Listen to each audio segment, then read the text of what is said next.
asrafil anbiya wal mursalin wa ala alihi wa sahbihi ajmain amma ba'd. Alhamdulillah, segala puji bagi Allah Azza wa Jalla, Rabb yang menguasai, yang memiliki, yang mengatur alam semesta ini, yang menggerakkan langkah dan hati kita sehingga kita pada siang hari ini bisa meluangkan waktu dan rehat sejenak pada pekerjaan kita dan bersama-sama duduk di majelis ini dalam rangka menuntut ilmu agama.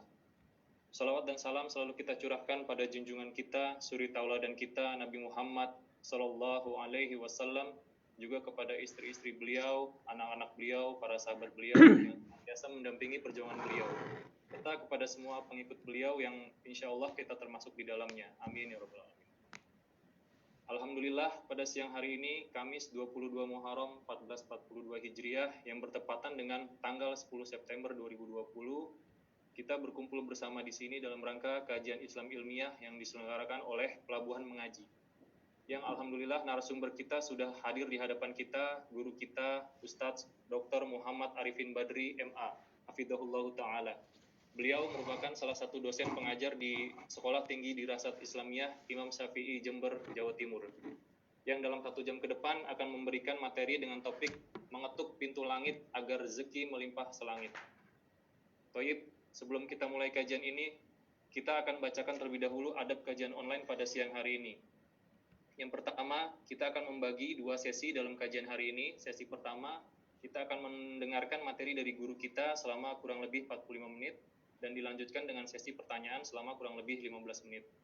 Dimohon kepada semua jamaah yang mengikuti kajian online melalui Zoom untuk speakernya di-mute atau dinonaktifkan terlebih dahulu agar tidak mengganggu audio selama kajian berlangsung. Kepada para ikhwan, dimohon untuk mengaktifkan videonya agar kita bisa saling bersilaturahim, dan kepada para akhwat dimohon untuk videonya di-off atau dinonaktifkan. Kemudian dimohon kepada seluruh jemaah untuk konsentrasi selama kajian, tidak sibuk sendiri dengan kegiatannya, dan tak lupa mari kita ikat ilmu dalam catatan. Pada seluruh jemaah bisa mengajukan pertanyaan kepada Ustadz melalui kolom chat, yang tentunya kami akan mengutamakan pertanyaan yang sesuai dengan tema kajian. Baik, akhi ukti rahimahullah, selanjutnya langsung saja kita simak bersama kajian Islam ilmiah bersama Ustadz Dr. Muhammad Arifin Badri MA hafidhahullah ta'ala. Pada Ustadz kami persilakan, tafadhol maskuro. Baik. Bismillahirrahmanirrahim. Assalamualaikum warahmatullahi wabarakatuh. Waalaikumsalam warahmatullahi. Alhamdulillah. Wassalatu wassalamu ala rasulillah wa ala alihi wa ashabihi wa man walah ma ba'du. Ayolah ikhwah, alhamdulillah pada siang ini di tengah kondisi pandemi yang sedang melanda negeri kita dan berbagai negeri di muka bumi ini, Allah Subhanahu wa taala masih berkenan melimpahkan berbagai nikmat kepada kita. Kalaupun dalam diri kita hari ini ada was-was, kalaupun ada kekhawatiran akan wabah ataupun rezeki yang akan kita dapat hari ini ataupun esok hari, maka percayalah bahwa Allah Subhanahu wa taala tidak pernah menyesal menciptakan kita. Karena Allah tidak pernah menyesal menciptakan kita, maka poin pertama yang harus kita ingat di siang ini, yakin dan tumbuhkan, kobarkan kembali semangat dalam diri kita, keyakinan dalam diri kita bahwa sejak Allah Subhanahu wa taala menciptakan kita, Allah telah menyiapkan rezeki terbaik untuk kita. Kalau Bapak Ibu hadirin sekalian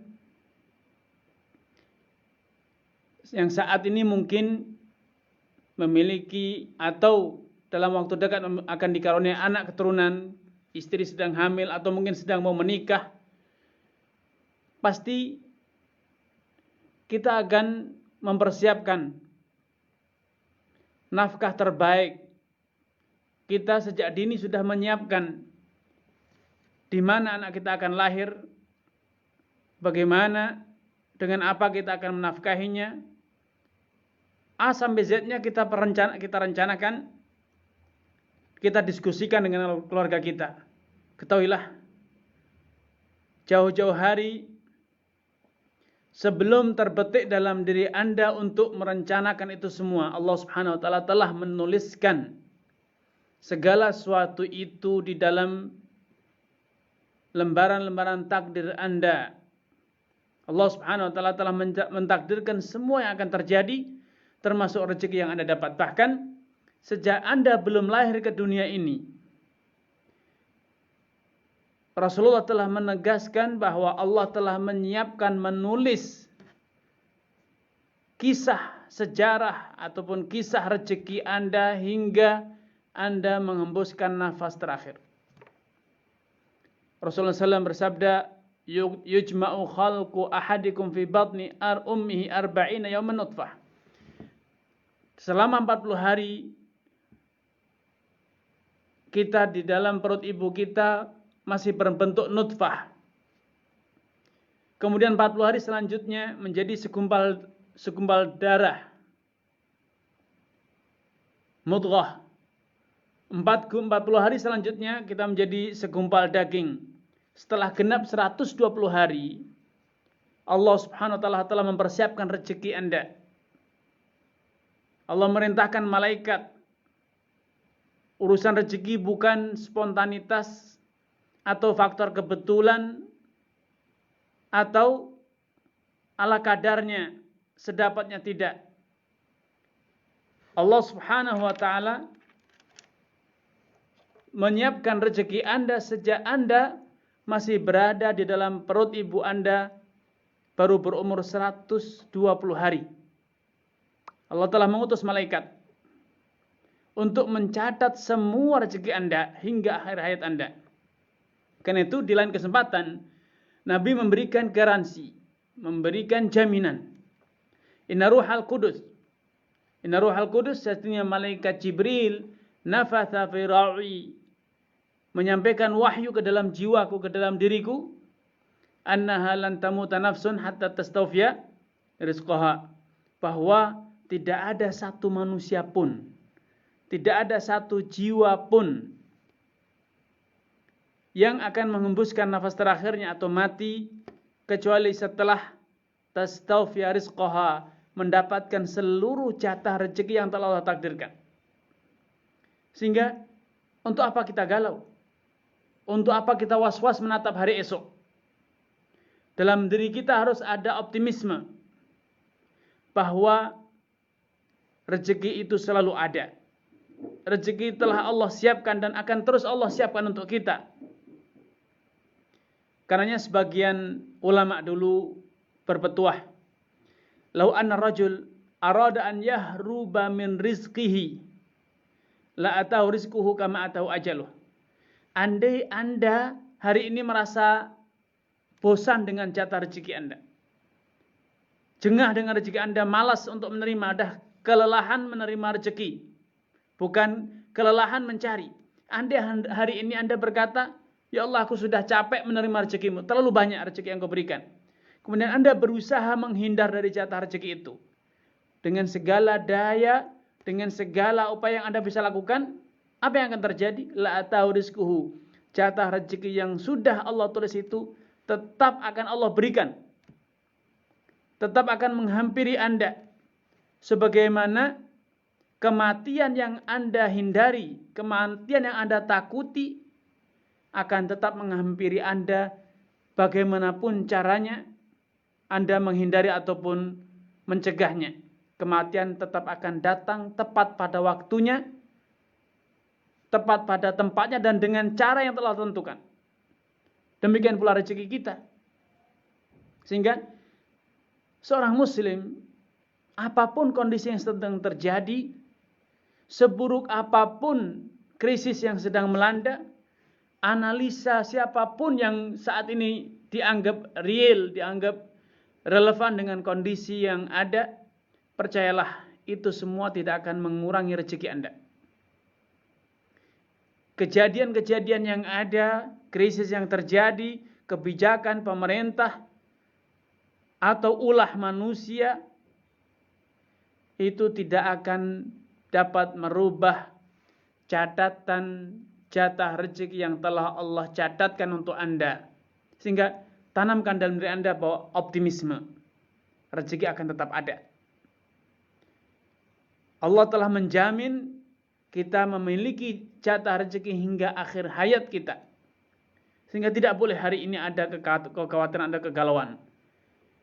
Akan tetapi, ada dua hal yang perlu diingat. Bahwa Andalah sejatinya yang bisa menghalang-halangi rezeki itu. Anda sendirilah yang bisa mencampakkan jatah rezeki yang telah Allah kirimkan. Betapa banyak dalam kehidupan kita rezeki yang telah Allah berikan kepada kita, kita campakkan, kita buang, kita abaikan. Kenapa? Karena kita salah persepsi bahwa itu bukan rezeki. Kita anggap bahwa itu adalah petaka, padahal itu adalah rezeki. Akhirnya kita campakkan dan kita tinggalkan. Setelah semua itu berlalu, baru kita menyesali. Banyak rezeki-rezeki yang kita abaikan tersebut dan bahkan kita sia-siakan. Salah satunya adalah kesehatan. Salah satunya adalah waktu luang. Nabi bersabda, "Nikmatani maghbunun fihima katsirun minan nas." Ada dua nikmat. Rasulullah gambarkan dalam hadis ini dengan kata-kata apa? Nikmatan. Betul-betul dua nikmat. Yang seringkali diabaikan, dipandang sebelah mata, tidak dinilai, tidak diakui. Oleh siapa? Oleh kita sendiri. Apa itu? As-sihhat wal faragh. Kesehatan dan waktu luang. Kesehatan dan waktu luang. Kesehatan hari ini kita sadar betapa mahalnya, betapa susahnya menjaga kesehatan, betapa beratnya mempertahankan kesehatan dan betapa pentingnya kesehatan. Korban wabah corona telah berjatuhan di berbagai tempat, dari tenaga medis, dari pejabat, dari tokoh, rakyat jelata tanpa ampun.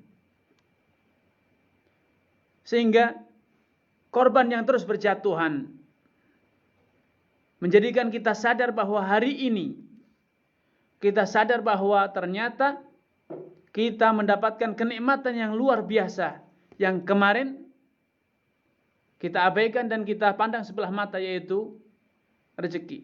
Coba Anda bertanya pada diri Anda sendiri, sudikah Anda diberi miliaran rupiah dengan konsekuensi Anda dijangkiti wabah corona yang nyata-nyata akan mengancam nyawa Anda? Berapa kira-kira Anda akan menjual kesehatan Anda hari ini?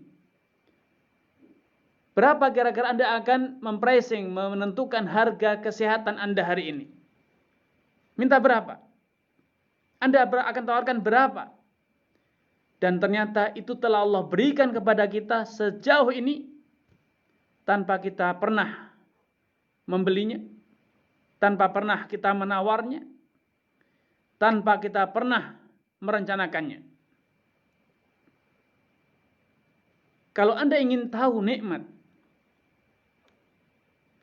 kalau Anda ingin sadar bahwa hari ini Anda memiliki nikmat dan esok nikmat itu akan terus melimpah, maka sejak hari ini siapkan pena dan buku tulis Anda untuk menginventaris nikmat-nikmat Allah yang nilainya tiada tara yang ada pada diri Anda. Umur, hidayah, Islam, kemudian anak keturunan, kesehatan, negeri yang aman, kita bisa beraktivitas dengan bebas. Semua itu harga yang sangat mahal, bahkan tidak bisa dinilai dengan materi. Rasulullah SAW menggambarkan fakta ini dengan bersabda, "Man asbaha aminan fi sirbihi, mu'afan fi badanihi, indahu qutu yaumih, ka'annama hizat lahu dunya bihadzafiriha." Siapapun asbaha aminan, di pagi hari dia merasa aman, tidak merasa terancam oleh musuh ataupun serangan ataupun hal-hal yang lain. Mu'afan fi badanihi, badannya sehat walafiat. Indahu qutu yaumihi, dia sudah punya makanan yang bisa mengenyangkan dia hari tersebut. Kata Nabi, ka'annama hizat lahu dunya bihadzafiriha, maka seakan-akan dia itu sebetulnya sudah memiliki, seakan-akan dia telah diberi dunia beserta isinya.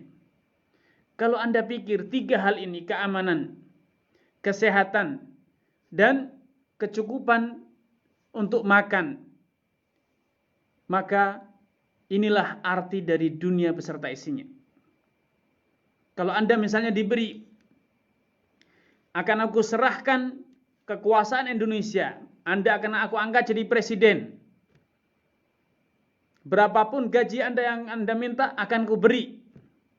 Fasilitas apapun yang Anda mau akan diberi. Kalaupun Anda minta istana terbuat dari emas akan diberi. Tetapi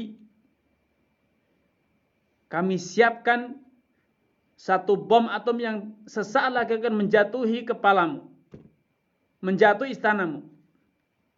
Maukah kita menghuni istana yang terbuat dari emas tersebut?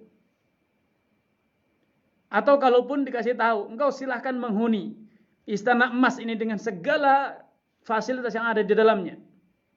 Tetapi sesaat lagi wabah corona akan menghampirimu.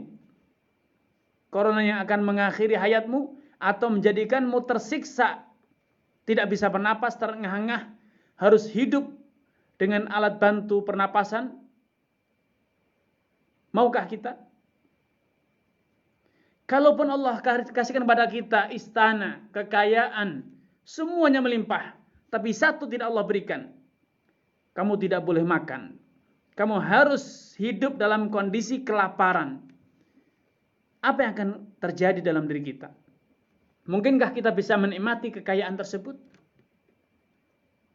Dengan kita meluruskan, dengan kita memahami arti nikmat yang besar ini, maka saat ini pula kita sadar bahwa ternyata hari ini rezeki saya sudah selangit. Rezeki saya sudah selangit. Karena ternyata dunia beserta isinya tidak bisa digunakan untuk menebus nyawa kita. Saya tidak mau menggadaikan keselamatan saya. Saya tidak mau menggadaikan keamanan saya. Saya apapun yang terjadi, saya ingin selamat, saya ingin sehat, dan saya ingin hidup dengan kenyang, berkecukupan.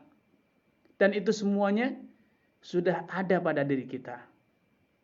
Karenanya kiat pertama Bapak Ibu sekalian, agar Allah Subhanahu wa taala melipat gandakan. Dengan kiat ini kita mengetuk pintu Allah Subhanahu wa taala agar Allah berkenan semakin melipat gandakan nikmatnya kepada kita adalah bersyukur. Karena Allah telah berjanji, la in syakartum la azidannakum. Wa la in kafartum inna adzabi lasyadid. Dan kalau kalian kufur, kalau kalian bersyukur kepadaku, kata Allah, kalian mensyukuri nikmat-nikmatku, mengakui nikmat-nikmat yang telah aku berikan, Allah telah berjanji, la azidannakum, akan aku tambah dan terus aku tambah rezeki itu. Tetapi kalau kalian kufur, alih-alih mensyukuri, mengakui saja tidak, maka ini adalah bentuk kekufuran. Kalaupun tidak mengingkarinya, tetapi kita tidak menyadarinya, tidak memahaminya, kita bahkan merasa saya tidak mendapatkan nikmat, saya dalam kondisi kesusahan, Allah kurang sayang pada saya, sehingga rezekinya seret, usaha saya seret. Padahal Allah telah berikan banyak rezeki kepada kita.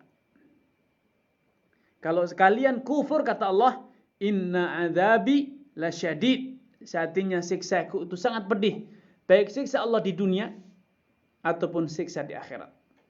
Kalau kita tidak mensyukuri kesehatan, waktu luang, keamanan, Allah masih memberi kita kecukupan makan, maka bisa jadi Allah cabut sebagian dari nikmat tersebut.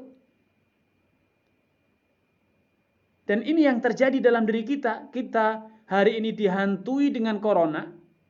Kemana-mana kita ketakutan, was-was. Kenapa? Karena kemarin kita belum mengakui nikmat kesehatan tersebut. Sampai beberapa saat lalu kita masih menganggap bahwa kesehatan itu sesuatu yang murah. Tidak perlu disyukuri, tidak perlu diingat-ingat, tidak perlu dijaga. Sehingga seringkali kita menganggap bahwa kita tidak mendapatkan nikmat dan karunia Allah Subhanahu wa taala. Apalagi bila kita melihat nikmat Allah yang lebih besar dari semua itu.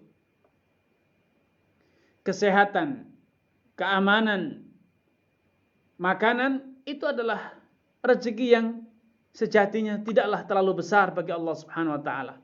Itu remeh. Itu sejatinya yang murah. Allah Subhanahu wa taala telah berikan rezeki yang lebih besar dibanding itu, yaitu iman, Islam.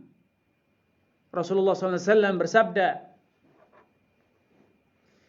Inna Allah yu'tid dunya man ahabba wa man la yuhib, wa la yu'til imana illa man ahab. Satinya Allah Subhanahu wa taala memberikan dunia, kekayaan dunia, kesenangan dunia kepada siapa saja yang Allah kehendaki.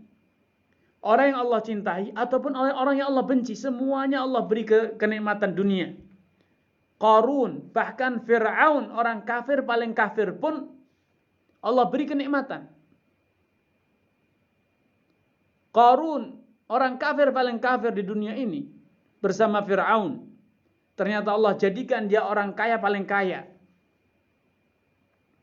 Tetapi kata Nabi SAW, wala yu'til imana illa man ahab. Dan Allah tidak pernah membukakan pintu hati seseorang untuk beriman, untuk menerima iman, kecuali orang-orang yang Allah cintai. Adakah nikmat? Adakah nikmat yang lebih besar yang harus kita syukuri dibanding cintanya Allah kepada kita, sehingga Allah dekatkan kita, sehingga Allah pilih kita untuk menjadi calon-calon penghuni surganya? Adakah nikmat yang lebih layak untuk kita syukuri, untuk kita jaga dibanding nikmat iman? Kalaupun hari ini Anda merasa bisnis Anda, rezeki Anda mulai seseret, kesenangan Anda dengan fasilitas materi berkurang, kesehatan Anda terancam, mungkin Anda merasa rezeki Allah berkurang, sehingga Anda saat ini begitu terobsesi untuk menyimak kajian ini, karena menduga bahwa setelah menghadiri kajian ini, gaji Anda akan melipat 10 kali ganda, 10 kali lipat. Penghasilan Anda sekejap akan berlipat ganda kembali. Tetapi, pernahkah Anda berpikir, bagaimanakah saya melipat gandakan iman? Yang itu merupakan nikmat terbesar, rezeki terbesar bagi seorang hamba adalah tatkala Allah Subhanahu wa taala mengaruniakan iman kepada Anda. Iman itu adalah nikmat yang terbesar. Iman itu adalah karunia yang paling istimewa. Karena dunia beserta isinya di sisi Allah tidaklah bernilai, tidaklah lebih berharga dibanding sehelai sayap nyamuk. Siapakah dari kita yang sudi membeli sehelai bulunya sayap nyamuk? Nyamuknya saja kita tidak membeli, apalagi sekedar sayapnya. Berapa toh nilainya sayap nyamuk? Tidak ada nilainya sama sekali. Dunia beserta isinya tiada nilainya di sisi Allah. Sehingga kalau kita terobsesi untuk menjaga nikmat, untuk melipat gandakan nikmat dunia, agar rumah kita menjadi lebih mewah, lebih luas, lebih menyenangkan, kendaraan kita lebih mewah, harta kita lebih melimpah, sudahkah kita terobsesi untuk melakukan hal yang sama dengan iman kita? Agar iman kita bertambah kuat, takwa kita bertambah ataupun meningkat, dan keislaman kita semakin sempurna. Apa yang telah kita lakukan? Kapan kita pernah berpikir bagaimana iman kita ini bertambah? Padahal tahukah Anda, bahwa kiat kedua untuk melipat gandakan nikmat Allah, untuk mengetuk pintu Allah agar Allah berkenan melimpahkan apapun yang Anda pinta, apapun yang Anda inginkan, adalah dengan meningkatkan iman dan takwa. Wa may yattaqillah yaj'al lahu makhraja. Siapapun yang betul-betul bertakwa kepada Allah, niscaya Allah akan beri solusi baginya, Allah akan beri solusi kepadanya dari segala masalah yang sedang melilitnya, dari segala problematika yang sedang menimpanya. Wa yarzuqhu min haitsu la yahtasib. Bukan sekedar solusi dari masalah, Allah juga telah berjanji Allah akan beri dia rezeki dari cara, dari jalur yang dia tidak duga-duga. Allah akan beri, sehingga tidak perlu Anda meminta, tidak perlu Anda galau memikirkan, tidak perlu Anda pusing merencanakan.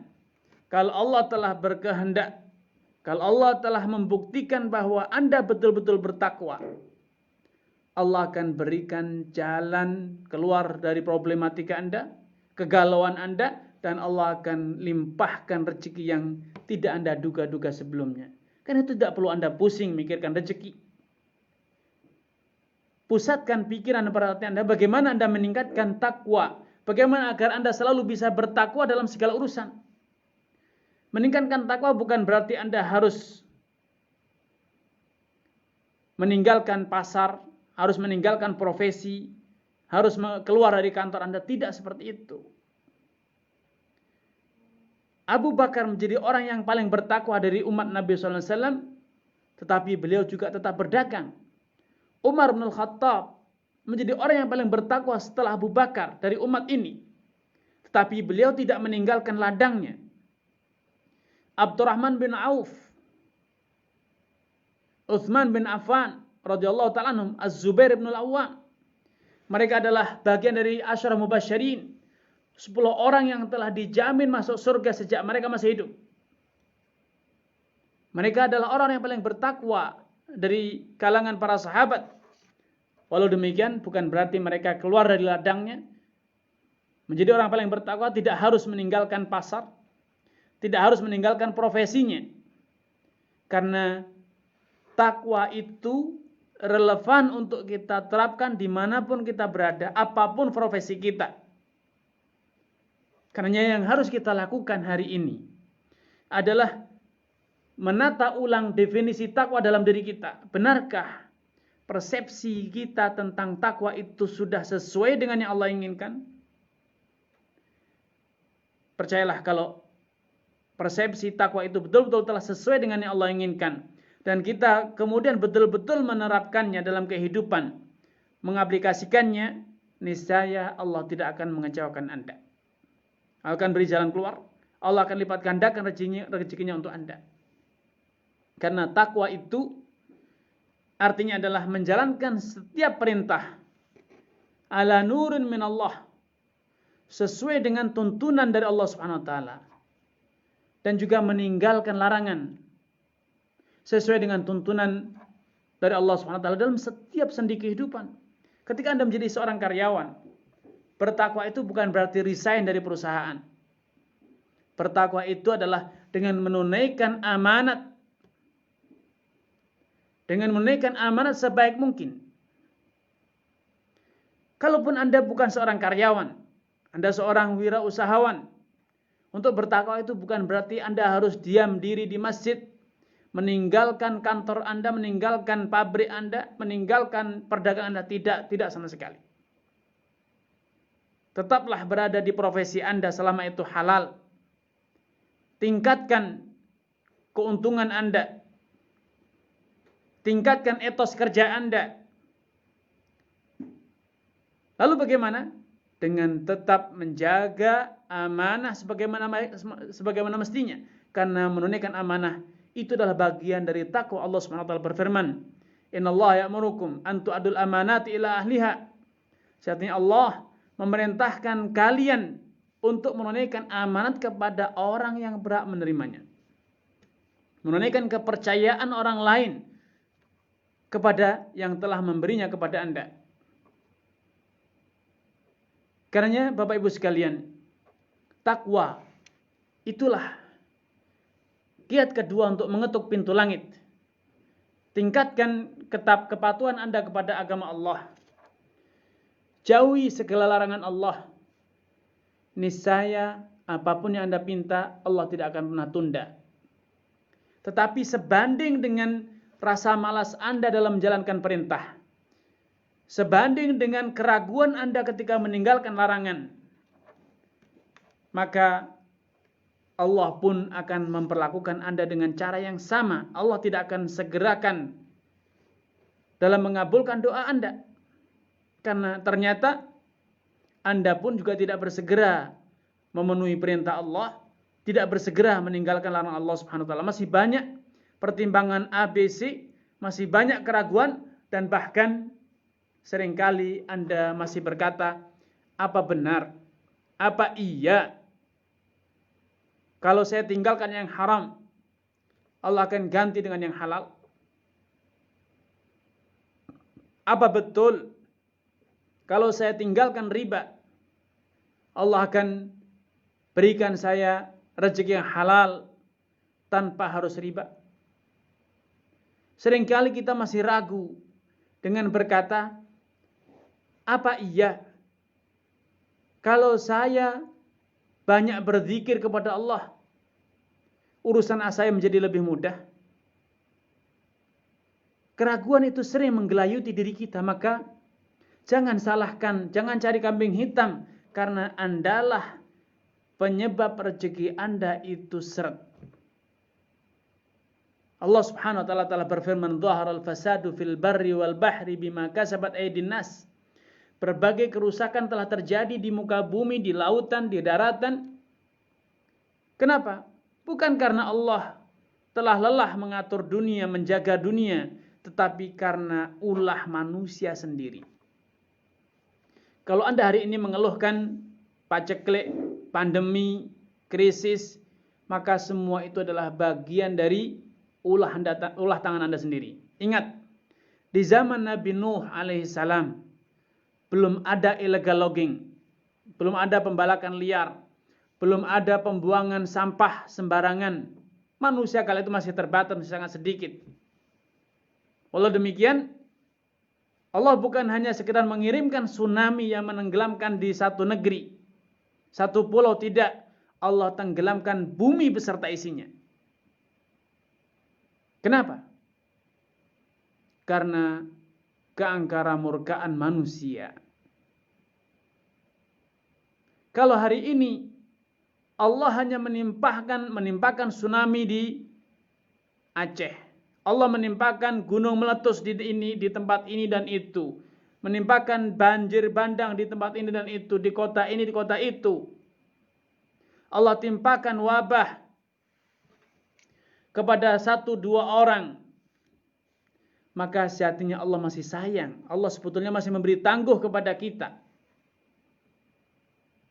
Sampai kapan kita akan berperilaku seperti ini, bersikap seperti ini kepada Allah Subhanahu wa taala? Alam ya'ni lil ladzina amanu an takhsha'a qulubuhum li dzikrillahi wa ma nazala minal haqq wa la yakunu kal ladzina utul kitaba min qablu fatala 'alaihimul amadu faqasat qulubuhum wa katsirun minan nasi lafasikun. Bukankah telah tiba saatnya bagi orang-orang yang beriman agar jiwa mereka itu khusyuk, tunduk kepada Allah, mengingat Allah, patuh kepada syariat yang Allah turunkan? Sampai kapan kita acuh tak acuh dengan perintah Allah, dengan larangan Allah, dengan syariat Allah? Ini kiat kedua agar kita bisa mengetuk pintu langit, sehingga Allah berkenan melimpahkan, sehingga Allah berkenan melapangkan segala yang kita anggap sempit, memudahkan segala yang kita anggap susah. Allah telah berjanji, dan dengarlah janji Allah Subhanahu wa taala. Ingatlah selalu janji Allah ini. Man amila salihan min dzakarin untha wa huwa mu'min falanuhyiyannahu hayatan thayyibah. Siapapun yang terus-menerus beramal soleh, dalam kondisi dia betul-betul beriman kepada Allah, wa huwa mu'min, betul-betul beriman, falanuhyiyannahu, sungguh-sungguh kami akan berikan kepadanya kehidupan yang thayyibah, kehidupan yang damai, kehidupan yang tentram, kehidupan yang bahagia. Di antara kiat agar Allah Subhanahu wa taala berkenan melipat gandakan karunia-Nya kepada kita, biasakan untuk merengek kepada Allah. Biasakan untuk mengeluh dan mengadu kepada Allah. Curhatlah kepada Allah dalam segala urusan Anda. Dan tutup semua pintu curhat kepada sesama manusia. Karena siapapun dia, ketika Anda curhati, ketika Anda minta waktunya sesaat saja untuk mendengarkan keluh kesah Anda, dia pun bosan, dia pun merasa jenuh, bahkan dia akan membalas Anda ganti berkeluh kesah kepada Anda. Tetapi Allah Subhanahu wa taala tidak pernah lelah, tidak pernah bosan mendengar keluh kesah Anda, dan bahkan Allah akan selalu mengapresiasi keluh kesah Anda di hadapan Allah Subhanahu wa taala. Innama ashku bathi wa huzni ilallah. Nabi Yakub ketika didera masalah yang begitu berat, perseteruan antara anak-anak beliau, putra-putra beliau, Nabi Yusuf belum sempat ketemu, Binyamin pun menghilang, dua anak beliau menghilang. Ketika musibah semakin terasa berat, musibah yang menimpa beliau semakin terasa berat, apa yang beliau lakukan? Beliau curhat kepada anaknya? Beliau mengeluh kepada anaknya atau kepada orang lain? Tidak. Beliau justru mencontohkan di hadapan anak-anaknya ketika melaporkan bahwa Binyamin pun ternyata dipenjara gara-gara diduga mencuri. Maka Nabi Yakub memberikan keteladanan kepada kita. Beliau mengatakan, innama ashku bathi wa huzni ilallah. Aku hanya akan berkeluh kesah. Aku hanya akan mengadukan dukaku ini kepada siapa? Kepada Allah. Sering-seringlah mengetuk pintu Allah, menyebut nama Allah, baik dengan berzikir ataupun dengan berdoa, beristighfar, memohon ampunan. Karena doa dan zikir adalah kiat yang paling ampuh untuk mengetuk pintu Allah Subhanahu wa taala agar Allah berkenan melapangkan urusan kita, memudahkan kesulitan kita, melipat gandakan rezeki kita, melindungi kita dari segala yang kita takuti atau kita khawatirkan, dan Allah memberkahi urusan kita. Ya, karena itu Allah berfirman dalam urusan rezeki, fabtaghu 'indallahi rizqa wa'buduhu washkurulah. Mintalah rezeki, carilah rezeki dari sisi Allah. Allah kisahkan dalam surat Al-Jum'ah bagaimana dahulu orang-orang munafik dan juga sebagian sahabat yang kala itu sedang dalam kondisi kesulitan ekonomi, dalam kondisi paceklik. Ketika datang kafilah dagang yang membawa bahan makanan dari Syam, dan kedatangan kafilah dagang itu bertepatan dengan Nabi SAW sedang menyampaikan khutbah Jumat. Sebagian sahabat dan sebagian orang yang kala itu sudah ada di masjid, duduk di masjid mendengarkan khutbah Nabi, berhamburan keluar dari masjid. Untuk apa? Untuk menjemput kafilah dagang yang membawa bahan makanan yang mereka butuhkan tersebut. Kisah ini Allah ceritakan dalam surat Jum'ah. Wa idza ra'aw tijaratan aw lahwan faddu ilaiha wa tarakuka qa'ima. Kalau mereka melihat perdagangan atau kesenangan dunia, mereka berhamburan menyambut perdagangan dan kesenangan dunia tersebut, dan mereka membiarkanmu berdiri di atas mimbar berceramah, berkhutbah. Mereka tidak mengabaikanmu. Mereka mengabaikanmu.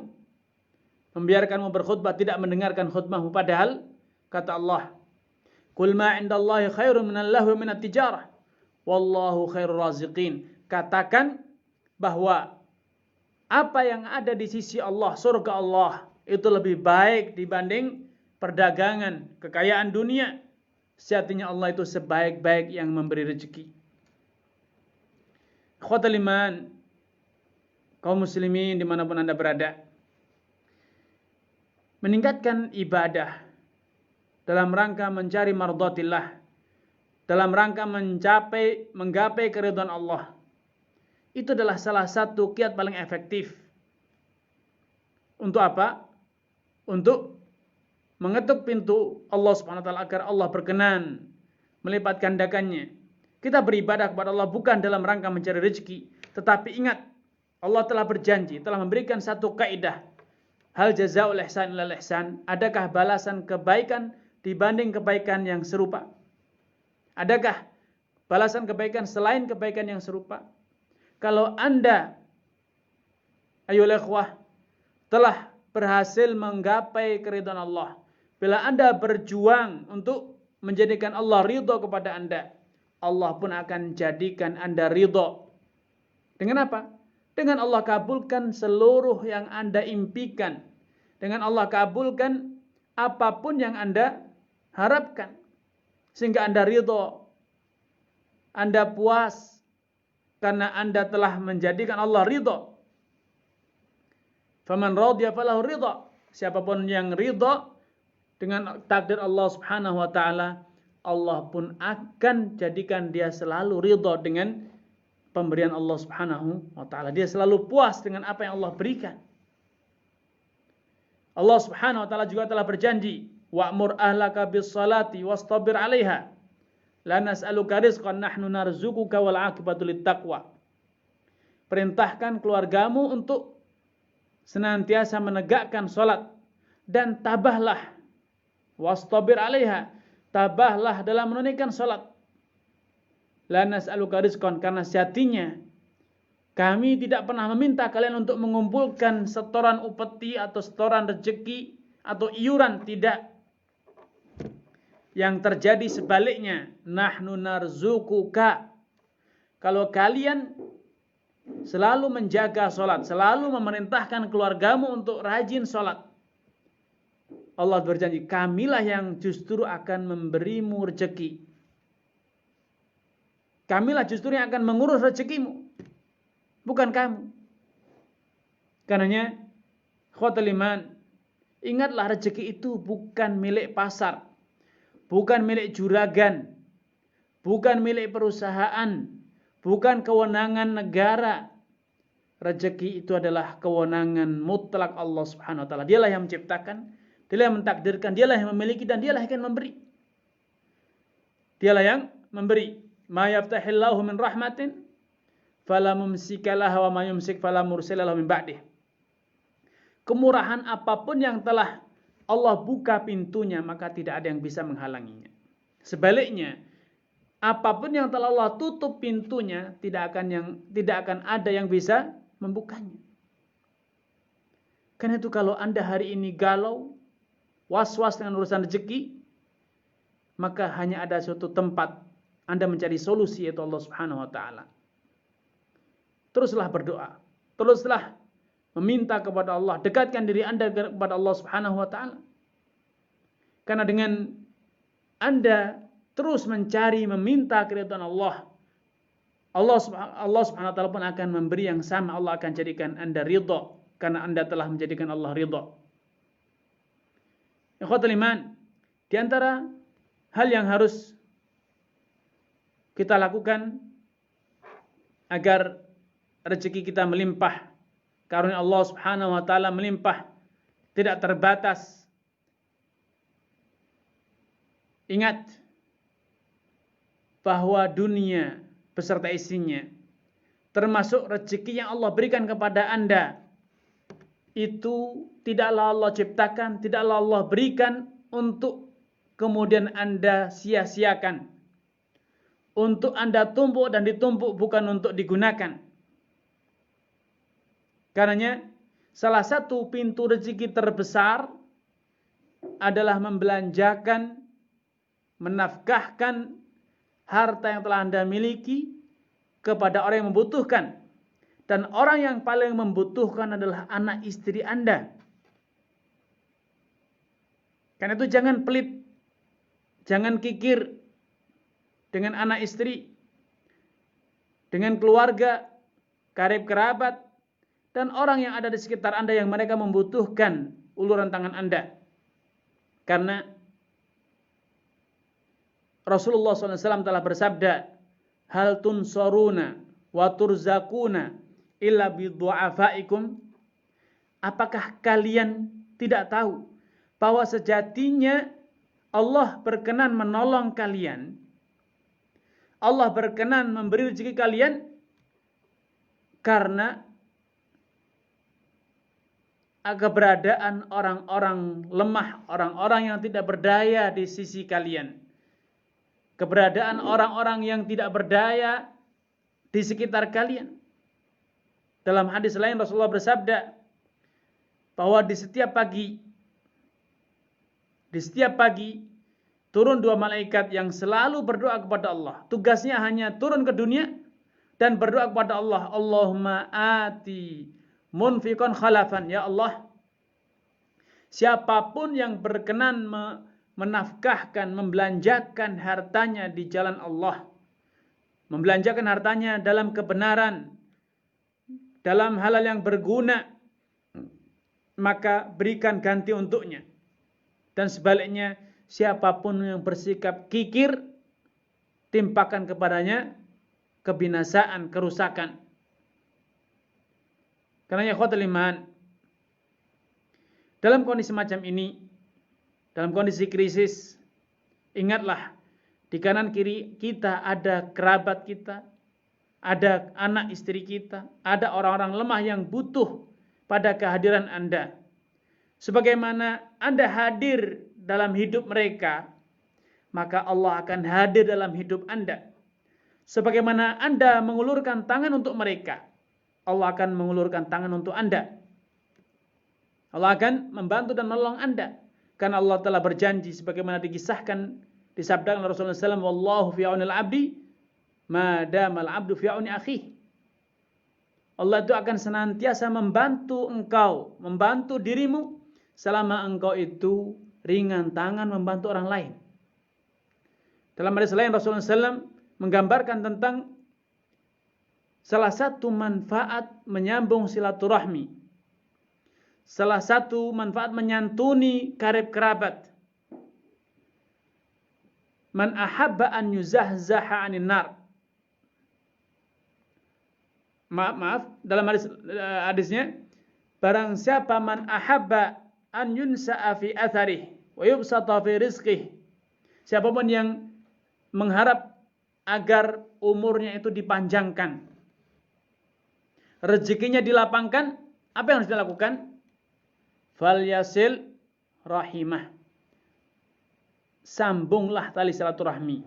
Dan menyambung tali silaturahmi itu bukan sekedar berkunjung di lebaran, bukan sekedar ketemu untuk sekedar ngobrol-ngobrol saja, tidak, tetapi berempati, menolong, membantu, meringankan beban, itu adalah bagian dari silaturahmi.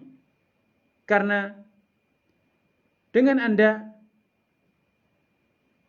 menyantuni mereka, membantu mereka, berarti Anda telah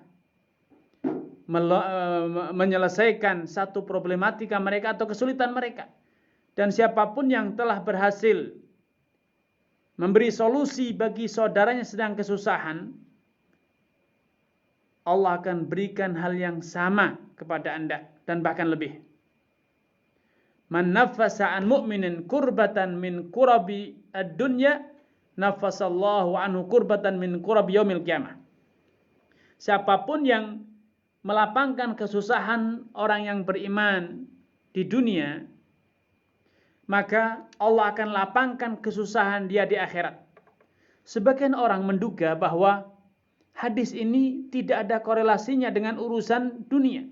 karena dijanjikan bahwa balasannya di akhirat. Tidak demikian.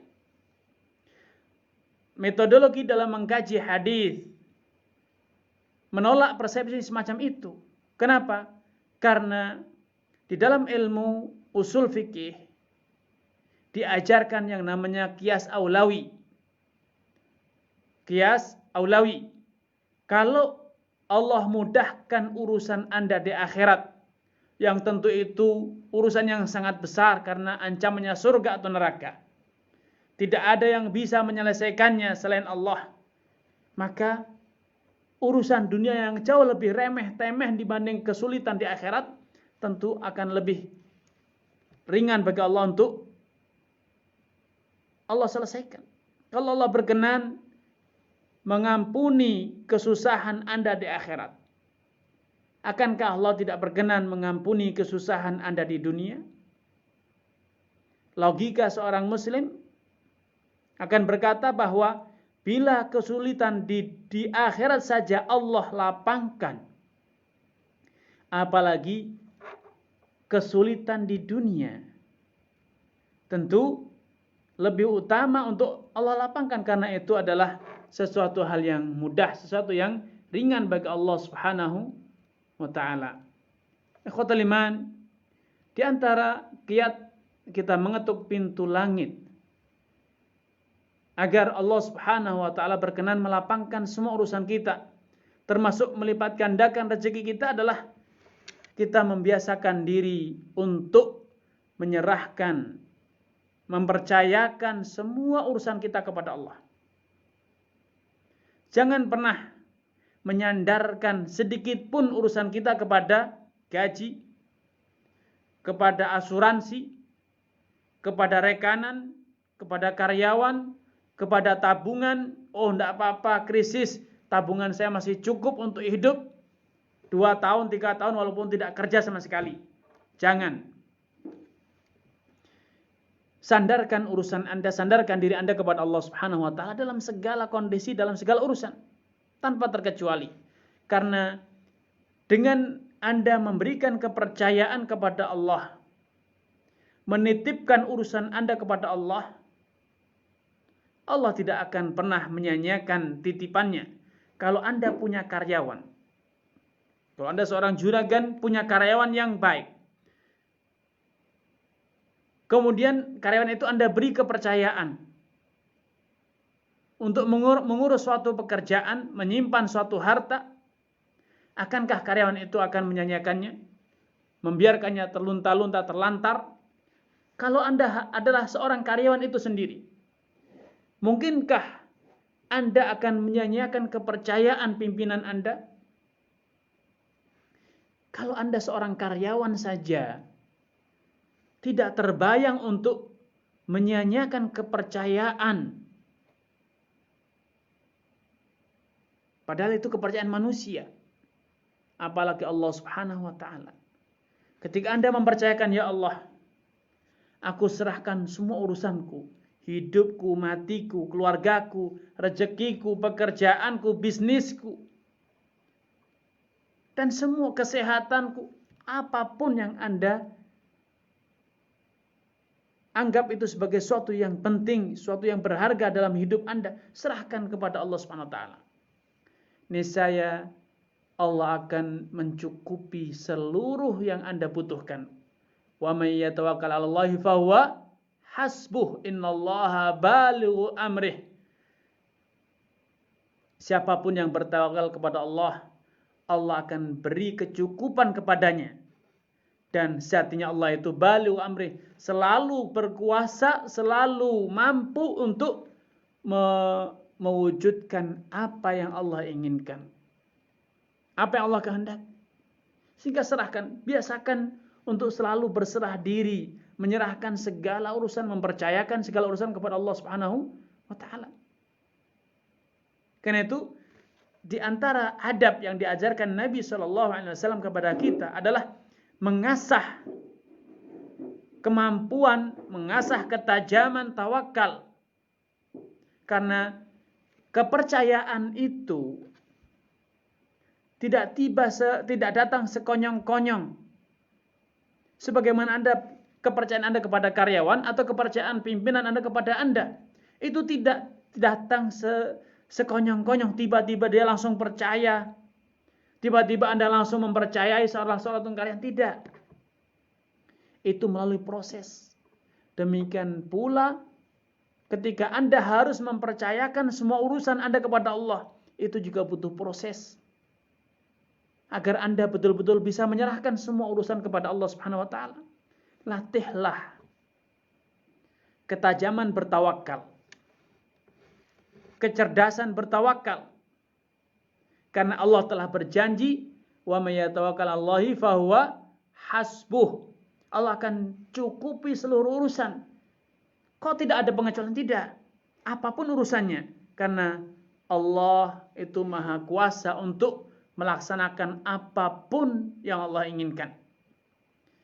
Rasulullah SAW juga bersabda, "Law annakum tatawakkaluna 'ala Allahi haqqa tawakkulih." Andai kalian itu betul-betul bertawakal kepada Allah, betul-betul menyerahkan semua urusan Anda kepada Allah, mempercayakan semua urusan Anda kepada Allah, la razaqakum kama yarzuqut tayr taghdu himasan wa taruhu bitanan. Pasti Allah akan memberikan rezeki kepada Anda. Sebagaimana Allah memberi rezeki kepada burung yang di pagi hari dia pergi dalam kondisi lapar, di sore hari pulang dalam kondisi sudah kenyang. Lihat gambaran ilustrasi yang Rasulullah berikan kepada kita pada hadis ini. Digambarkan dengan seekor burung yang burung itu hanya punya satu tempat penyimpanan makanan. Hanya punya satu tempat untuk menyimpan hasil pekerjaannya, hasil karyanya, yaitu di mana? Di dalam temboloknya. Di dalam temboloknya. Burung tidak punya kantong, burung tidak punya tas, burung tidak bisa membawa kresek untuk membawa atau karung atau peti kemas, tidak. Sarang-sarang burung bukan tempat untuk menyimpan makanan. Burung bukan tipikal hewan yang menyimpan makanan. Tetapi dalam hadis ini Nabi mengatakan bahwa tembolok burung itu akan penuh. Taruhu bitanan, betul-betul penuh, kenyang. Ya, sehingga bukan sekedar hilang rasa lapar, bukan sekedar mendapat secuil makanan, tidak. Tetapi orang yang bertawakal itu betul-betul Allah akan berikan kecukupan. Semaksimal yang dia butuhkan, Allah akan berikan semuanya. Seberapapun yang dia inginkan, yang dia butuhkan, Allah akan beri. Sebagaimana Allah penuhi tembolok burung dengan rezeki. Tidak disisihkan sedikit pun. Burung tidak akan berhenti makan kecuali setelah kenyang. Selama tidak ada ancaman, selama tidak ada yang mengganggu, burung akan terus makan sampai kenyang. Inilah sebuah ilustrasi yang luar biasa. Sehingga percayalah, kalau Anda betul-betul telah menyerahkan urusan rezeki, berlatihlah bagaimana kita bisa bertawakal sebenarnya. Sehingga dalam diri kita tidak lagi ada galau tentang rezeki, tidak lagi kekhawatiran, was-was, apa yang saya makan besok, bagaimana nasib pekerjaan saya. Kalaupun perusahaan saya bangkrut, kolaps, bukan berarti itu akhir dari segala urusan kita, bukan akhir dari catatan rezeki Allah. Bisa jadi Allah tutup satu pintu, tetapi Allah sedang menggiring Anda untuk membuka pintu-pintu lain yang lebih besar atau lebih banyak. Ya, sehingga Anda tidak perlu kecil hati. Satu poin terakhir yang ingin saya ingatkan sebagai penutup paparan saya. Tawakal bukan berarti berpangku tangan. Tawakal bukan berarti hanya menggeleng-gelengkan kepala di sudut masjid. Tidak. Allah Subhanahu wa taala dalam surat Jumat telah menyatakan, "Fa idza qudiyatis shalatu fantashiru." Kalau kalian sudah salat, segera bertebaran di muka bumi untuk apa? Wabtaghu min fadlillah, mencari kemurahan Allah. Dan dalam hadis di atas, Nabi sallallahu alaihi wasallam telah menggambarkan bahwa tawakal itu bukan berarti duduk diam. Tidak ada burung yang menanti di sarangnya. Burung bukan laba-laba. Laba-laba menanti. Tetapi burung, tidak ada burung. Sekuat apapun burung tersebut, seperkasa apapun burung itu, dia tidak menanti di sarangnya. Elang pun harus mencari makan. Apalagi burung pipit. Seperkasa burung elang, burung nasar, itu pun harus mencari. Sehingga tawakal itu bukan berarti berpangku tangan dan menanti. Tawakal itu adalah berusaha, namun tawakal itu berarti tidak ada rasa galau. Tawakal itu adalah optimisme. Tawakal itu adalah yakin bahwa rezeki kita tidak bisa diambil orang, sebagaimana kita juga tidak bisa mengambil rezeki orang. Sehingga tidak perlu ada hasad, tidak perlu ada iri. Orang yang di dalam dirinya masih ada iri dan hasad, itu cermin dia belum bertawakal kepada Allah. Orang yang masih ada galau dengan rezekinya, itu adalah orang yang belum seutuhnya tawakal kepada Allah Subhanahu wa taala. Dia harus belajar, terus belajar dan mengasah ketajaman tawakalnya. Karena burung itu tidak pernah hasad. Burung tidak pernah iri, burung tidak pernah pesimis. Ya. Dia tetap optimis, karena itu simak. Di setiap pagi hari burung itu riang berkicau. Di sore hari burung pun riang berkicau, menggambarkan akan optimisme yang luar biasa. Ya. Menggambarkan akan optimisme yang luar biasa, tidak pernah galau, tidak pernah berkeluh kesah, tidak pernah pesimis dalam urusan rezekinya. Karena memang Allah telah berjanji dan Allah telah menjamin, bahkan Allah telah mencatatnya. Kalau Anda masih ragu, coba Anda kembali sedikit ke masa lalu Anda. Ketika Anda dalam kondisi tidak berdaya. Ketika Anda dalam perut ibu Anda, Allah telah siapkan segala yang Anda butuhkan. Rezeki Anda tanpa campur tangan ibu, tanpa campur tangan bapak, tanpa campur tangan siapapun, Allah telah siapkan semuanya untuk Anda. Sehingga Anda dikondisikan sedemikian rupa bisa bertumbuh dan berkembang dalam perut ibu. Mendapatkan semua yang Anda butuhkan di dalam perut ibu Anda. Hingga akhirnya terlahir ke dunia. Dan di sini ada satu pelajaran penting, bahwa ketika Anda terlahir ke dunia, Anda menangis. Ketika terjadi masa transisi dari satu cara Allah memberi rezeki kepada cara selanjutnya. Sebelumnya Allah memberi rezeki melalui apa? Tali pusar. Ketika Anda terlahir dan tali pusar Anda diputus, Anda menangis, menjerit. Masa transisi itu seringkali menjadikan kita menangis, merintih. Tetapi percayalah, tidak akan lama semuanya akan berganti dan Anda akan bersyukur berhasil melalui masa transisi tersebut. Anda mulai bisa mendapatkan rezeki dari mulut, dari hidung. Dan kemudian ketika Anda mulai disapih oleh ibu Anda menangis lagi. Kan Anda masih terbelenggu dengan masa lalu. Anda belum berhasil move on, belum berhasil menatap masa depan dengan optimis. Anda masih digelayuti oleh rasa was-was dan ketakutan. Ketika disapih Anda menangis.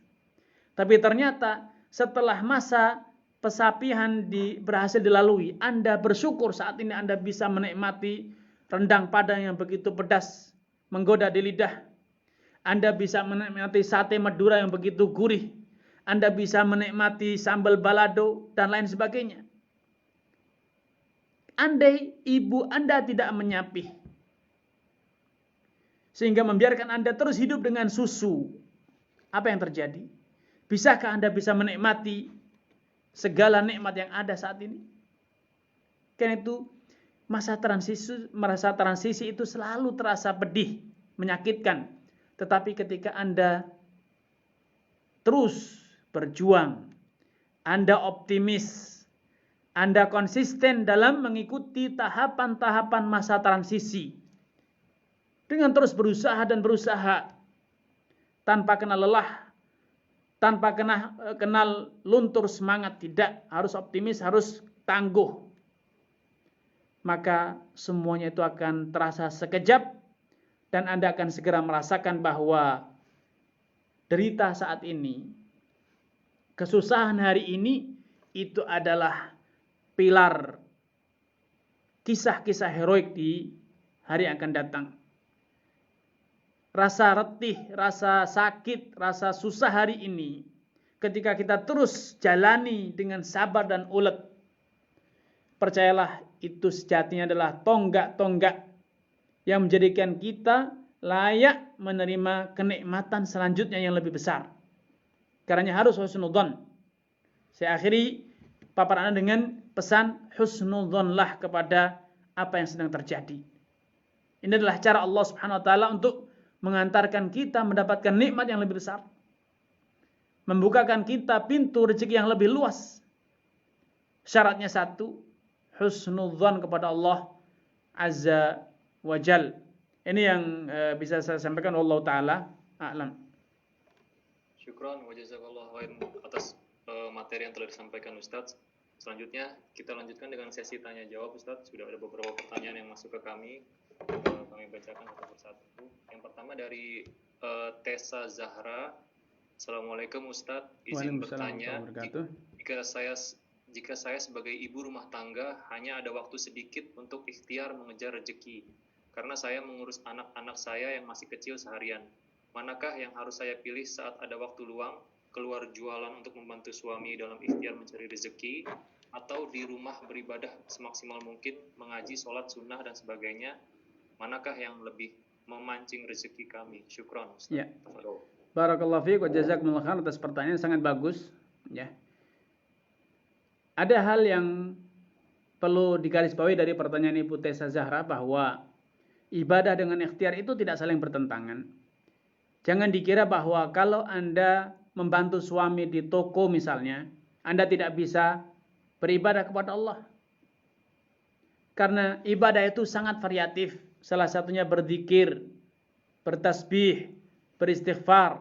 Nabi Nuh alaihissalam berpesan kepada kaumnya, faqultu astaghfiru rabbakum innahu kana ghafara. Wahai kaumku, hendaknya kalian banyak-banyak beristighfar kepada Allah Azza wa Jalla, karena Allah itu Maha Pengampun.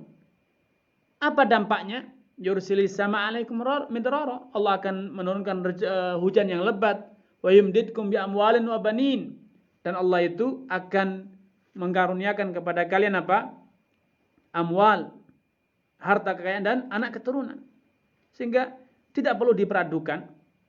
Anda bisa mengurus anak, Anda bisa membantu suami, Anda bisa beribadah dalam waktu yang sama. Ya, jangan membiasakan diri hitam dan putih. Kalau membantu suami berarti tidak beribadah, kalau beribadah berarti tidak membantu suami. Ini satu hal yang salah, suatu hal yang tidak tepat ya. Kalaupun Anda di rumah, Anda bisa membantu suami, misalnya sebagian pekerjaan suami dibawa ke rumah, packagingnya misalnya mengemas pakaian atau mengemas produk, menghitung atau yang lainnya, itu bisa dilakukan ya. Dan kalaupun Anda ikut di toko, Anda bisa beristighfar, Anda bisa baca Al-Quran, Anda bisa sholat sunnah. Jangan dikira di toko itu 24 jam berdiri dan melayani customer. Tidak selalu seperti itu. Ya, wallahu ta'ala alam. Syukran atas jawabannya Ustadz. Pertanyaan kedua dari Umu Adam. Bismillah, afwan Ustadz, izin bertanya, bagaimana sikap seorang muslim jika selalu jatuh bangun dalam berusaha atau bisnis, yang insya Allah kami insya Allah selalu menjaga syariat Allah. Yang pertanyaannya, apakah ini sebuah ujian kepada hambanya? Jazakallahu khair. Ya, terima kasih kepada Ummu Adam. Allah Subhanahu wa taala telah berfirman, fas'alu ahla dzikri in kuntum la ta'lamun. Bertanyalah kepada orang yang tahu jika kalian dalam kondisi tidak mengetahui. Jatuh bangun dalam pekerjaan itu banyak sebabnya. Bisa jadi kita yang bodoh, bisa jadi kita yang tidak pandai, bagaikan orang nyopir sering nabrak. Kenapa sering nabrak? Karena tidak belajar dulu, otodidak. Seharusnya ketika kita belajar nyopir, belajarlah dari seorang trainer, seorang driver yang sudah mahir, sehingga tidak gampang nabrak. Bisa jadi jatuh bangunnya kita karena memang kita kurang ilmunya. Dahulu dikisahkan Asim, yaitu putra Umar bin Khattab radhiyallahu ta'ala anhu, ketika telah berumur dewasa, sudah balik, oleh Umar bin Khattab segera dinikahkan. Selama 1 bulan, kebutuhan hidup Asim dan istrinya dicukupi dari Baitul Mal. Ini subhanallah luar biasa. Sejak zaman Umar bin Khattab, para pengantin baru diberi bantuan nafkah selama 1 bulan. Kemudian setelah 1 bulan, Asim dipanggil oleh Khalifah, oleh Umar bin Khattab, bahwa aku tidak akan menambah lebih dari 1 bulan seperti yang aku lakukan kepada pemuda-pemuda yang lain yang menikah. Hanya sebulan saja. Tetapi aku sebagai ayahmu, aku akan beri kamu harta. Sebagai seorang ayah, bukan sebagai seorang khalifah. Pergilah ke ladangku yang ada di daerah Awali, petik, ambil panennya, kemudian jual dan hasilnya engkau jadikan modal. Kalau sudah dapat uang, duduklah di sebelah keluarga kita yang profesinya pedagang di pasar. Minta izin kepadanya bahwa kamu magang dagang kepadanya. Kalau dia beli, ikut beli. Kalau dia jual, ikut jual. Ini proses ya. Umar bin Khattab saja tidak begitu saja langsung mengirim putranya berdagang di pasar. Beliau tahu perdagangan itu butuh ilmu dan butuh skill, pengalaman. Maka beliau mengajarkan kepada kita bagaimana kita magang kerja. Sudahkah cara kita berdagang, cara kita berwirausaha, cara kita bekerja itu sesuai dengan kiat-kiat yang profesional, yang tepat, yang benar, atau kita itu sembarangan? Ini yang pertama. Kemudian yang kedua, di dunia ini tidak ada orang yang bangun terus. Pengusaha pun jatuh bangun, pedagang pun jualan untung dan rugi. Pekerja pun kadang berhasil juga kadang gagal. Ini adalah dinamika yang harus terjadi. Karena kalau Anda selalu berhasil, Anda akan congkak dan sombong. Kalau Anda selalu gagal, Anda akan putus asa. Pasti ada jatuh dan pasti ada bangun. Sehingga harus dievaluasi dan harus disyukuri. Namun apakah jatuhnya Anda itu betul-betul karena kehendak Allah, betul-betul karena memang takdirnya, atau bisa jadi ada faktor dari Anda yang salah kelola, Anda yang tidak hati-hati, Anda yang justru mengundang kegagalan tersebut. Dengan apa?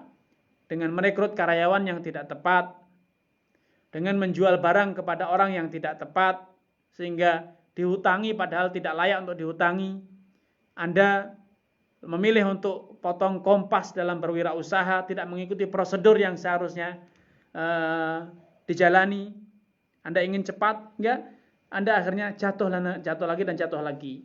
Sehingga banyak hal ya yang harus dikoreksi. Dan yang terakhir yang ingin saya sampaikan dari merespon pertanyaan Adam, bahwa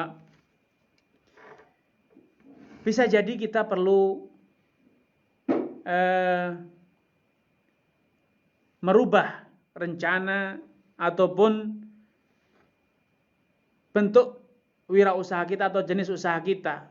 Ya, bisa jadi memang kita tidak layak sebagai pedagang karena memang Allah menghendaki agar sebagian orang itu menjadi pedagang, sebagian menjadi konsumen. Sebagian menjadi produsen, sebagian menjadi konsumen. Kalau semua jadi produsen dan semuanya berhasil, siapa yang membeli? Kalau semua menjadi pedagang, siapa konsumennya? Kalau semua mau jadi pengusaha, terus siapa karyawannya? Bisa jadi Anda lupa untuk bersyukur. Rezeki Anda memang bukan jadi juragan, tetapi menjadi karyawan. Rezeki Anda memang Allah titipkan, bukan di birokrasi, tetapi Anda diberi jatah di kantor, di pasar. Bisa jadi di pertanian, bisa jadi di tempat yang lain. Ini yang harus kita pelajari, skill yang Allah berikan kepada kita itu apa sejatinya. Kadang kita terobsesi dengan kesuksesan orang. Orang aja bisa, masa saya tidak bisa? Ya, tentu ini tidak tepat ya. Kita harus tahu diri, harus mampu membaca potensi diri, di mana potensi kita itu di mana, sebagai apa. Kemudian syukurilah. Kalau kita tahu ternyata potensi kita itu ternyata adalah sebagai karyawan, kita tidak punya skill, tidak punya jiwa seorang wirausahawan, ya syukurilah sebagai karyawan. Syukurilah sebagai karyawan tersebut, sehingga kita bisa kalau kita bersyukur Allah akan tambahkan rezekinya tentu, ya. Wallahu taala alam. Jazakallah khair Ustaz. Afwan Ustaz, mengingat waktu tinggal beberapa saat lagi, kami batasi satu pertanyaan lagi Ustaz. Ya. Pertanyaan terakhir dari hamba Allah. Assalamualaikum warahmatullahi wabarakatuh Ustaz. Assalamualaikum. Mohon izin bertanya, saya sempat bekerja di lembaga ribawi selama 1 tahun sebelum saya resign. Sebenarnya saya sudah berusaha mencari pekerjaan baik menjadi ASN, TNI atau guru. Namun sampai waktu yang lama belum juga datang. Saya hidup di Jakarta dengan biaya hidup yang tinggi pada waktu itu. Pertanyaan saya, apakah harus sesulit ini jika kita ingin mencari rezeki sesuai syariah? Dan apakah saya harus menunggu lama sampai pembersihan harta saya dulu karena saya tidak semua harta saya dapatkan dari lembaga ribawi. Karena saya pernah bekerja di perusahaan lain yang tidak ribawi. Terima kasih Ustadz. Jazakallah khair. Ya, terima kasih. Pertanyaan sangat bagus ya. Ada kaitannya dengan pertanyaan yang sebelumnya. Ya, kita bisa jadi sebetulnya adalah rezeki kita telah Allah titipkan di perusahaan sebelumnya. Namun kita rasa tamak, tergoda dengan gaji yang lebih besar, kita masuk ke perusahaan ribawi. Sehingga sejatinya kemarin kita itu telah menemukan pintu rezeki yang benar, tapi kita campakkan. Atau bisa jadi kita harus bercermin, skill kita itu di mana, seperti tadi yang saya jelaskan ya. Bisa jadi rezeki kita bukan di Jakarta. Kita ingat Nabi saja harus berhijrah. Allah ternyata tuliskan rezeki Nabi itu ada di Madinah, bukan di Mekah. Sehingga keberhasilan dakwah beliau berada ketika beliau di Madinah. Ya. Demikian pula banyak para sahabat yang ketika di Mekah mereka disiksa, mereka terlunta-lunta. Ternyata jawabannya adalah Allah telah siapkan rezeki mereka di negeri lain. Sehingga kita harus membuka diri, kita harus betul-betul menyerahkan. Kita ketika meminta kepada Allah jangan memberi syarat, ya Allah berikan rezeki pada saya, syaratnya di Jakarta, syaratnya saya harus di pasar sebagai seorang usahawan. Ini namanya ngatur Allah Subhanahu wa taala.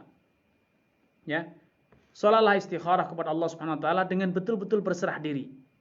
Meminta petunjuk. Jangan bersyarat, ya Allah, saya ingin buka toko atau saya sudah buka toko, bagaimana caranya agar toko saya laris di tempat ini dan dagangannya hanya ini.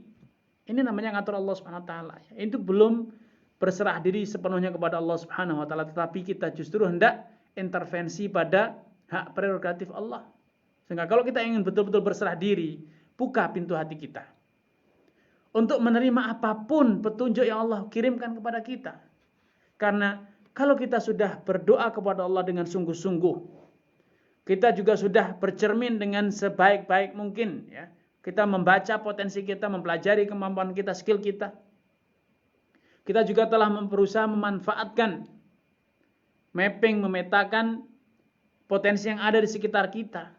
Maka percayalah, ketika kita sudah melakukan semua itu dan kemudian bertekad memilih salah satu yang Allah petikkan dalam diri kita bahwa itu adalah pilihan yang terbaik. Allah telah berjanji, fa idza azamta fatawakkal 'ala Allah. Kalau engkau telah bertekad, sisanya hanya satu, tawakal kepada Allah. Dan kalau sudah bertawakal, Allah telah berjanji, fa huwa hasbuh. Ya, Allah lah yang akan mencukupimu. Allah yang akan memberikan kecukupan kepadamu. Wallahu taala alam. Jazakallahu khair Ustaz. Iya. Alhamdulillah, puji syukur kehadirat Allah Azza wa Jalla yang telah memberikan waktu untuk kita mengikuti kajian Islam ilmiah yang disampaikan oleh Ustaz Muhammad Arifin Badri pada hari ini.